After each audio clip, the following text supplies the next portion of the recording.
வணக்கம், என் பெயர் சீதா கௌரி. நாங்கள் ஈரோடு வடக்கு மாவட்டத்திலிருந்து வர்றோம். நான் ஈரோடு வடக்கு மாவட்ட மகளிர் விடுதலை இயக்கத்தோட மாவட்ட செயலாளராக இருக்கேன். இந்த மது மற்றும் போதைப்பொருள் ஒழிப்பு மகளிர் மாநாடு மிகப்பெரிய அளவில் வெற்றி பெற்றிருக்கிறது. இங்கே வந்திருக்கிற கூட்டத்தை கண்டாலே நல்ல நிர்ணயமாக தெரிகிறது.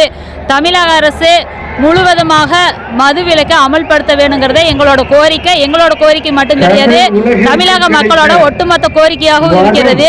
இந்த மதுவினால தாழ்த்தப்பட்ட மக்கள் மற்றும் பிற்படுத்த மக்கள் மட்டும்தான் பாதிக்கப்படுறாங்க.